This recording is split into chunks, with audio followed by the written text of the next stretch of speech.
আমি অত্যন্ত ক্ষোভ এবং দুঃখের সাথে ব্যথা বেদনা নিয়ে ৭১ ধারা অনুযায়ী আমার নির্বাচন এলাকা বরিশাল ৩ বাবুগঞ্জের একটি জনগুরুত্বপূর্ণ দুর্ভোগ বিষয়ে মাননীয় স্থানীয় সরকার, পল্লী উন্নয়ন ও সমবায় মন্ত্রী দৃষ্টি আকর্ষণ করছি। মাননীয় স্পিকার, আমার অঞ্চলটি বাংলাদেশের মধ্যে সবচাইতে দুর্ভোগ এলাকার অঞ্চল। এইখানে দীর্ঘ ১৭ বছর কোনো রাস্তাঘাট হয়নি, একটা ইটের ছোঁয়াও পড়েনি। মাননীয় স্পিকার, শুধু তাই নয়, কোনো একটি মাটির রাস্তাও সেখানে তৈরি হয় নাই, যে কারণে কৃষি পণ্য পরিবহন এবং রোগী পরিবহন,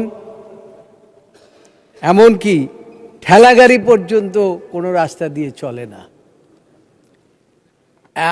আমার জানা নাই যে এখনও কোনো অঞ্চলে বাসের সাক্ষ্য আছে কিনা। মাননীয় স্পিকার, আমি গিয়েছিলাম জুলাই সনদের শহীদ হওয়া আমাদের এক আমিনুর রহমানের বাড়িতে। সেই বাড়িতে ঢোকার সময় আমাকে বাসের সাক্ষ্য দিয়ে কোনোভাবে যেতে হয়েছে। মাত্র 15 মিনিটের রাস্তা বাবুগঞ্জ থেকে, সেখানে আমাকে যেতে প্রায় 1.5 ঘন্টা সময় লেগেছে। এ হয়েছে রাস্তার অবস্থা। মাননীয় স্পিকার, এখানে শুধু এই অবস্থাই না, এমন অবস্থার সৃষ্টি করে রেখেছে যে খাদা খন্দ কোনো কিছুর উপরেই কোনো ইট বা মাটি ফেলানো হয় নাই।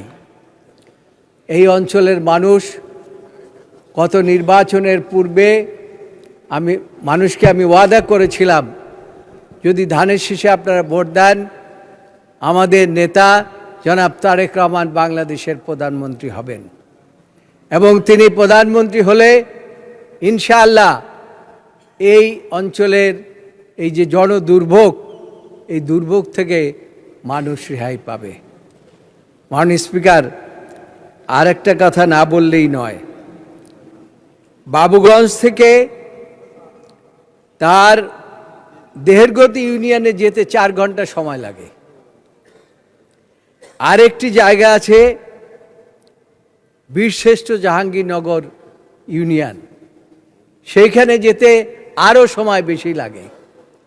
এই দুইটি জায়গায় যদি অন্তত ছোট ছোট ব্রিজ করা যায়, তাহলে পরে 15 মিনিটে এই দুইটি অঞ্চলে যাওয়া একেবারেই সহজ।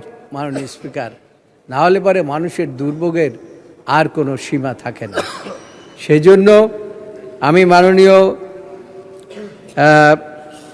পল্লী উন্নয়ন এবং স্থানীয় সরকার সমবায় মন্ত্রীর দৃষ্টি আকর্ষণ করছি, অনতিবিলম্বে আমার এলাকার এই রাস্তাঘাট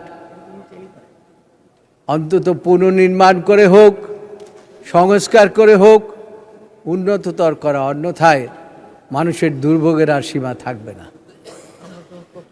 মাননীয় স্পিকার, আপনাকে ধন্যবাদ। ধন্যবাদ মাননীয় সদস্য।